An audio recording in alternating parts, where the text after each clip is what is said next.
Hey guys, welcome to Wrestling Days and welcome to this SummerSlam 2022 prediction video. We are going to do a full card preview, full card predictions for this year's SummerSlam premium live event. It's not a pay-per-view anymore, it's a premium live event.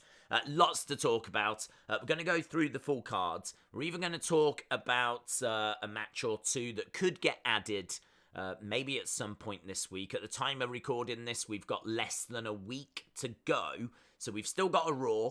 We've still got a SmackDown. So definitely we could see some other matches getting added. And I'll talk about if I think Sasha could return, Bray could return, all that good stuff at the end as well. So let's go through the cards. So first of all, Bobby Lashley, United States Champion, defending that title against former champion Theory. I think Bobby's going to retain. I don't think Theory needs the belt. He's only recently just lost the belt. I think it was the last premium live event. So it doesn't make much sense to now put it back on him. Plus also, Theory needs to focus on the Money in the Bank. Theory has got that briefcase. He could get the biggest prizes in all of wrestling if he successfully cashes that in. He doesn't need the United States Championship as a distraction, having to worry about defending that belt and all the hassle that comes with it. So for me, Bobby Lashley, makes sense to keep it on him. He's a credible champion. And I think Theory's got other things to focus on. And actually, Theory could do a backstage interview after, where he's like, it doesn't matter about that match, doesn't matter about that result. I'm looking to the future. You know, later tonight, you're going to see me become the new WWE World Universal Champion type situation. So I could definitely see something along those lines. So I'm going to say that Bobby retains. Next up, we've got Logan Paul against The Miz. Little bit tricky, this one, because I believe Logan has actually signed for a few shows. That makes me think that he could lose here and then win at Clash at the Castle. You know, rather than just winning straight away, actually, you know, give him a bit of a disappointment and then, you know, have him work hard and he gets, you know, the big moment a little bit further down the road. Equally, they could have him win here, have a rematch with The Miz, and have him win there as well.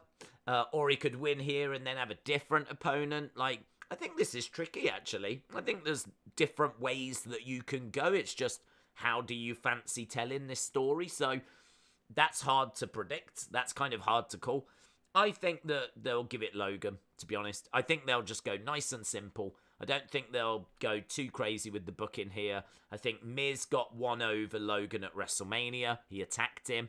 This is going to be the revenge. I think he gets his revenge. So I'm going to go with Logan Paul. Next up, we've got Riddle and Seth. So the build for this has not been great. Actually, the build for quite a few of these matches hasn't been that great. But I feel like Riddle gets the win here. The reason why I say that is because he's on his own now. Obviously, he was in a tag team with Randy Orton. Now he's on his own. He lost a title match against Roman. He could really do with some big singles, significant wins. He could really do with getting a bit of a boost, a bit of a push, really looking like a big solo star, big single star. He looks great when Randy's next to him, but he needs to stand on his own feet now. And I think a win against Seth Rollins on one of the biggest shows of the year will absolutely help him do that. So I'm going to lean with Riddle getting the victory here. Next up, we got Bianca and Becky. This is a weird one because they faced earlier in the year, and obviously they've just come out of a big feud, and now they're having this match. I mean, it makes sense because these are probably the two biggest females they've got. I mean, Becky is just Becky. And I think Bianca is, you know, right up there now. I think her main eventing against Sasha at WrestleMania last year, the match she has with Becky at WrestleMania this year, both of them are classics. Both of them are fantastic. Both of them elevated the EST in everyone's eyes. You know, she is a champion. She feels like a rightful champion. I don't see why we would take the belt off of her. I don't see why we would go back to Becky. There's no need for it. So I think that Bianca could lose the belt, relatively soon. She's had it for a little while. But I don't see it being now. And I don't see it being Becky. So yeah, we'll obviously have to see how this plays out, because they could go with Becky. She's one of their biggest stars, but I think they keep it on Bianca. Next, we got this tag match build for this has been okay, actually. Obviously, the special guest referee is going to be Jeff Jarrett. Up until this point, I don't think I've predicted anything that crazy. So I'll go with something a little crazy now. I'm going to say the Street Profits split up, because they have been teasing it a little bit. Now, it might take a little bit longer. It could be a real long burn. I mean, for a long time, we've been waiting for RK Bro to split up, and it never came. I'm sure it would have, but obviously Randy Orton's injured now. So this one might be another bit of a long burn. They might be teasing it, and they split next year. But I feel like we need some talking points. We need some moments. I think that the Usos retaining makes sense. They're very credible. I don't see the Street Profits having like a long title run now.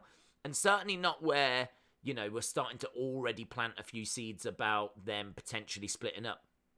So I'm going to say that the Usos win, keep, carrying on with being the champs, and we split the Street Profits up, and then that means Montez Ford can go on to become this massive monster solo star that everyone thinks that he's going to go on to become anyway. So, yeah, I'm going to say that happens. I might be a bit early on this. It might be that Usos win and Street Profits don't split. But I feel like, let's have a gamble. Let's have a little gamble. We'll chuck that in there as something that could happen, and we'll float it and see what people think. Next up, we've got Pat against Corbin, a match that, if you watch the channel, you'll know I don't care about. Not a fan of Pat at all. And so for me, this is a match that I don't have much interest in. I think that Corbin should win. I mean, I'm going to go with Corbin. He is the wrestler. Pat is the commentator.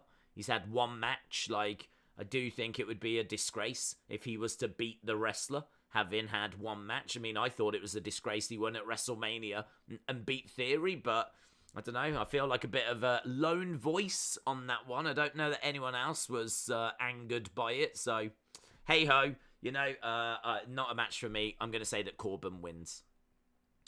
Next up, we've got Liv and Ronda. This is quite interesting because I really like the fact the champion is saying, I can't stand here and say I'm going to beat you.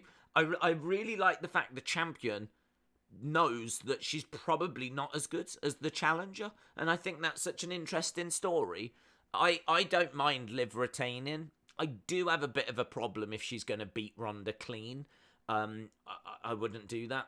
To me, Ronda feels like the absolute ultimate end boss. Like, this is absolutely the toughest challenge that Liv could have. I mean, either Ronda or maybe a Charlotte. But honestly, if it was Liv Becky, I would feel a bit more confident that Liv would get the win, because we've seen Becky putting people over. If it was Liv against Bianca, I'd feel confident Liv could get the win. Liv against Bayley, I'd feel she could get the win. We've seen Bayley putting Bianca over and others over. But Ronda is just, this former Olympian, former UFC champion, UFC Hall of Famer. I mean, in my eyes, she is the end boss. She is the ultimate female that they've got. If there was a real tournament to find the baddest woman on this roster, Ronda Rousey wins.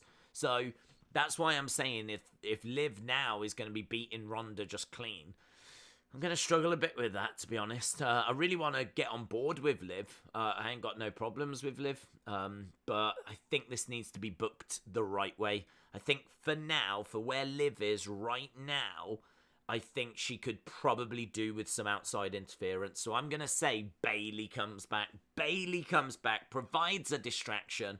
Liv gets the victory. I don't know where we go from there, whether it's Liv Bayley, Ronda Bayley, Liv Ronda Bayley. I'm not too sure. We could also see Charlotte be that person. You know, it could be that Charlotte comes back and is in that position. Charlotte or Bayley. I feel like there's a chance we could get both coming back. I mean, clearly both not in the same segment. We're not going to have both Bayley and Charlotte here.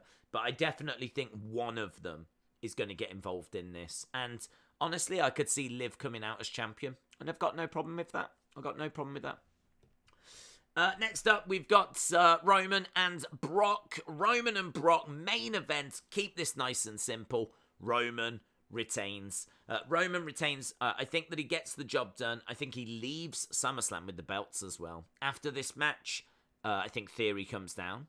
I think something is going to stop him, and that something could be Solo Sikoa. Solo Sikoa, for those of you that don't know, is another brother down in NXT. He is part of this bloodline family, and everyone's waiting for him to join the bloodline. And so I could see him doing that. I could see there's rumors that he's on the verge of being cooked up. SummerSlam would make sense.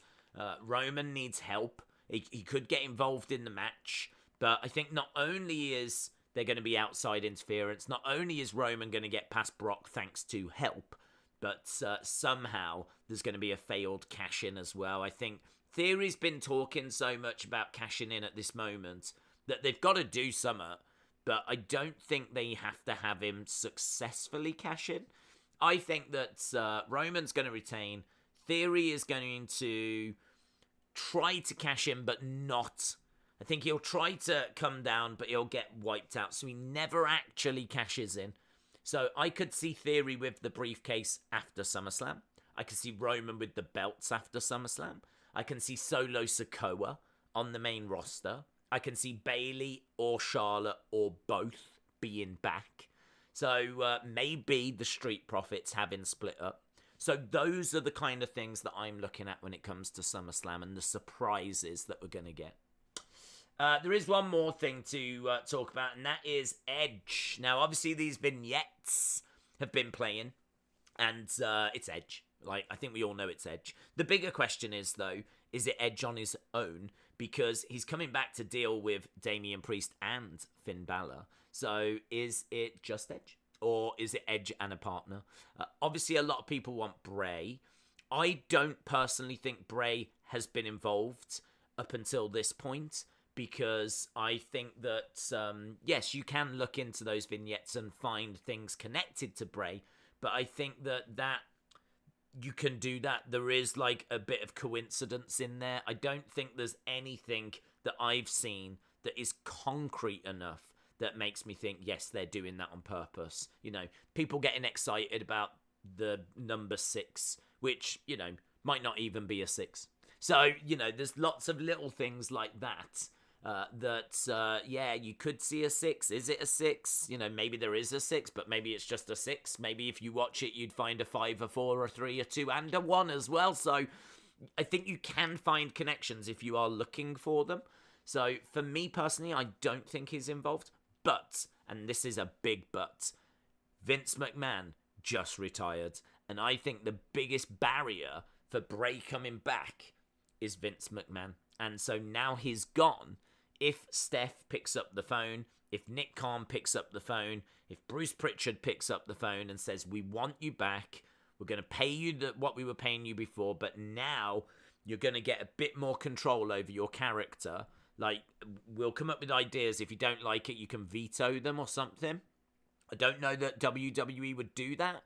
I feel like that's something Bray would want, because I think a lot of the frustration last time was that he had ideas for the Fiends and Vince had ideas for the Fiends, and Vince always wins. And so I could understand Bray getting frustrated.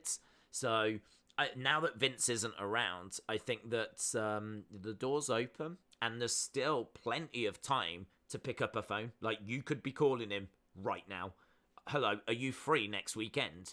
Because here's a load of money, and we would love to have you as Edge's mystery partner. So I no longer can sit here and say I don't think Bray's going to be at SummerSlam. I can't say that, because the reason I was saying it before was Vince, and Vince is no longer there. So Yeah, it's going to be very interesting. I'm still going to say Bray's not there. If Bray is there, that is going to be a massive surprise. It's going to be something I wasn't expecting. It's going to be something that I wasn't predicting. And so it will be a big, big surprise. But there is a way forward with all of that now. So, yeah, I think this is a big development. I think this is very interesting. I do expect Edge to have a match at SummerSlam. I don't know if it'll be a singles match or a tag match. It could just be Edge versus Finn Balor. Or it could be Edge and mystery partner. And then obviously there'd be a lot of speculation. And honestly, if that turned out not to be Bray, there would be, I think, a lot of disappointment. So it's going to be very interesting. We'll actually get more answers tomorrow on Raw. So that's why I'm leaving this right at the end, because this could be irrelevant within 24 hours. So, yeah, let me know your thoughts down in the comments below. I'd love to know what you think about SummerSlam. What surprises are you expecting? What do you think are the ones that I'm predicting? Do you think some of them could come through? Do you think some of them won't? Just let me know down in the comments below. Awesome, guys. Thanks a lot for watching. Enjoy SummerSlam. There is a watch-along. It's over on the Wrestling Escape Pod channel. What I might do is put a link in the description to that so that you can click on Notify Me, because I know lots of people love joining us for those live watch-alongs. So I will put a link in the description to that. Thanks a lot for watching. I'll see you next time. Bye for now.